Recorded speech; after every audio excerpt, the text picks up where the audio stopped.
Okay sir, Sharmila ఏం మాట్లాడినా అది చంద్రబాబు దగ్గర నుంచి వచ్చిన స్క్రిప్టు అని చెప్పి పదే పదే వైఎస్ఆర్ శ్రేణులు ఆవిడని కామెంట్ చేసే పరిస్థితి, అలా సాధ్యమవుతుందా? అలా ఆంధ్రప్రదేశ్లో ఎలా అయిపోయిందంటే షర్మిలే పక్క పెట్టు, నాగేశ్వరైనా అంతే. జగన్ను సమర్థించకపోతే చంద్రబాబు నాయుడు మనిషే, ఓకే. చంద్రబాబు నాయుడు సమర్థించకపోతే జగన్ మనిషే. సమర్థించడం కాదు, ఇప్పుడు జగన్ సైకో అనకపోతే నేను జగన్ మనిషిని. అంటే టీడీపీ వారికి ఎట్లుంటుందంటే జగన్ సైకో అనాలి. జగన్ సైకో అని నేను అంటేనే నాగేశ్వర్ న్యూట్రల్, లేకపోతే నాగేశ్వర్ న్యూట్రల్ కాదు, జగన్ సపోర్ట్ చేస్తున్నట్టు. ఓకే. అంటే మీ భాష ఎందుకు మాట్లాడతామంటే సంబంధం లేదు, అలాగే తిట్టాలి మీరు అంతే. అలాగే చంద్రబాబు నాయుడు తీవ్రంగా తిట్టాలి, తిడితేనే అప్పుడు మనం న్యూట్రల్, లేకపోతే చంద్రబాబు నాయుడు మనుషులే. అంటే ఆ స్థాయిలో ఉన్మాదం ఆంధ్రప్రదేశ్లో ఉంది, ఇటు అటు రెండు వైపులా. ఏ స్థాయిలో ఉన్మాదం అంటే ఎవరు అసలు వాళ్ళు న్యూట్రల్ కాదు, ఎదుటి వ్యక్తి న్యూట్రల్ కాదంటారు. ఇప్పుడు టీడీపీ అభిమాని ఉంటాడు, ఆ టీడీపీ అభిమాని ఏం కోరుకుంటాడు, నాగేశ్వర్ రోజు జగన్ను తాము తిట్టినట్టు తిట్టాలి అని. తిట్టకపోతే నువ్వు జగన్ మనిషి అంటాడు. వైఎస్ఆర్ కాంగ్రెస్ అభిమానులు ఏమనుకుంటారంటే నేను రోజు వాళ్ళు తిట్టినట్టు దత్తపుత్రుడు అని పవన్ అనాలి, చంద్రబాబు నాయుడు అనాలి, ప్యాకేజ్ స్టార్ అని పవన్ అనాలి.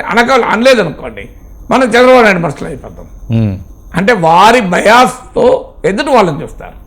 అసలు ఎదుటివాడు బయాస్ లేదు అనేది అర్థం కాదు వాళ్ళకు బయాస్ ఉంటుంది, వాళ్ళ బయాస్కి అనుగుణంగా మనం మారాలి అంటారు. ఇది ఆంధ్రప్రదేశ్లో క్రియేట్ చేసిన ఉన్మాదం. అందువల్ల ఇవాళ వైఎస్ఆర్ కాంగ్రెస్ పార్టీని ఎవరు వ్యతిరేకించినా వాళ్ళంతా చంద్రబాబు నాయుడు ఖాతాలో పడతారు. అది షర్మిల కానీ ఇంకెవరన్నా కానీ, ఎందుకంటే వారికి టార్గెట్ చంద్రబాబు నాయుడు, షర్మిల కాదు. వైఎస్ఆర్ కాంగ్రెస్ పార్టీ ఇప్పుడు షర్మిలతో పోరాడలేదు కదా, షర్మిల జగన్తో పోరాడుతుంది, కానీ జగన్ షర్మిలతో పోరాడలేదు. గమనిస్తే జగన్కి ఇవాళ ప్రధాన శత్రువు షర్మిలకు కాదు, షర్మిలకు ప్రధాన ప్రత్యర్థి జగన్.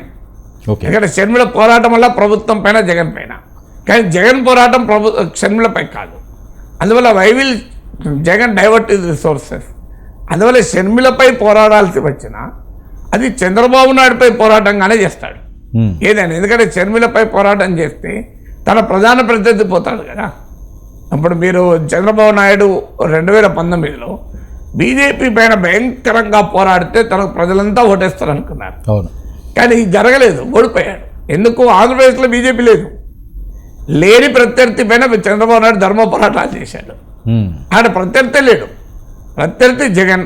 జగన్ కన్నా నువ్వు మోడీని తిరిగితే ఓట్లు పడతాయా అంటే అదేదో ఆంధ్రప్రదేశ్ సెంటిమెంట్ ఉంటుంది అని అనుకున్నాడు. కానీ ఎప్పుడు కూడా ఫీల్డ్ మీద లేని ఎనిమిదితో నువ్వు ఫైట్ చేస్తే నీకు ఏం జరుగుతుంది? ఏమీ జరగదు. అవును. సో అందువల్ల ఇది 2019లో చంద్రబాబు నాయుడు అర్థం చేసుకోలేని చిన్న పాయింట్. మేము ఆ రోజులో కూడా చెప్పాము, ఆయనకు అర్థం కాలే. సో ఆయన ఏం ఊహించుకున్నాడంటే ఇక మోడీ పైన పోరాడితే మోడీ పట్ల బాగా వ్యతిరేకత ఉంది, మనకు ఉపయోగపడుతుంది అనుకున్నాడు. మోడీ పైన వ్యతిరేకతతో సంబంధం లేదు, ఆంధ్రప్రదేశ్లో మోడీ లేడు కదా. లేనప్పుడు ఆయన మీద పోరాడితే ఎవరు పట్టించుకుంటారు? సో ఆయన ధర్మ పోరాట దీక్షలకు రాజకీయ ప్రయోజనం ఏమీ రాలేదు గమనిస్తే. పైగా ఓడిపోయాడు, ఘోరంగా ఓడిపోయాల్సి వచ్చింది. అందువల్ల పొలిటికల్ రైవల్ని ఐడెంటిఫై చేసుకోవడం కూడా కీలకం. షర్మిల పొలిటికల్ రైవల్ జగన్, ఎందుకంటే ఆమె రావాల్సింది జగన్ అనుకూల ఓట్లే, ఆమె రావాల్సింది రాజశేఖర రెడ్డి అభిమాన ఓట్లే. అందువల్ల షర్మిల ఆమె ప్రత్యర్థిగా జగన్ ఎంచుకున్నది, కరెక్ట్ అది. కానీ మళ్ళీ జగన్ షర్మిలను ఎంచుకోడు. ఎందుకంటే Sharmila is not a big player in Andhra politics, Congress is not a big player. కానీ షర్మిల రోజు తనను విమర్శిస్తోంది. ఏం చేయాలి? రోజు తనను విమర్శిస్తోంది షర్మిల, కానీ షర్మిల వైఎస్ఆర్ కాంగ్రెస్ బిగ్ ప్లేయర్ కాదు. అందువల్ల ఏం చేయాలి? విమర్శిస్తోంది కనుక షర్మిలపైన అటాక్ చేయాలి, బిగ్ ప్లేయర్ కాదు కనుక పట్టించుకోకూడదు. ఈ రెండింటికి బ్యాలెన్స్ ఏం చేశారంటే షర్మిల విషయంలో కూడా చంద్రబాబు నాయుడునే విమర్శిస్తే అయిపోతుంది. అందువల్ల షర్మిల చంద్రబాబు నాయుడు స్క్రిప్ట్ చదువుతోంది, చంద్రబాబు నాయుడు కుట్రలో భాగం, మా కుటుంబాన్ని చిచ్చు పెడుతున్నాడు చంద్రబాబు అంటూ చంద్రబాబు మీద అటాక్ చేస్తున్నాడు. ఇంకో ముఖ్యమైన విషయం ఏంటంటే షర్మిల ఏ అంశం చెప్పి జనంలోకి వెళ్తుంది? రాజశేఖర రెడ్డి బిడ్డ అని చెప్తోంది, రాజశేఖర రెడ్డి వారసత్వం అని చెప్తోంది. రాజశేఖర రెడ్డి వారసత్వము అంటే చంద్రబాబు నాయుడు వ్యతిరేకం. సో రాజశేఖర రెడ్డి చంద్రబాబు నాయుడు ప్రధాన ప్రత్యర్థులు.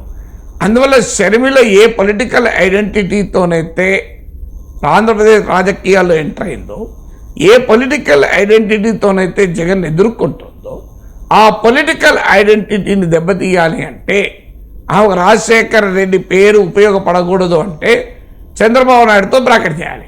ఓకే. చంద్రబాబు నాయుడుతో లింక్ చేస్తేనే రాజశేఖర రెడ్డి మళ్ళీ అంగీకరించారు కదా.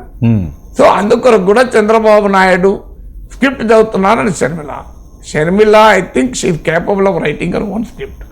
ఆమె తన స్క్రిప్ట్ తాను రాసుకోగలుగుతుంది.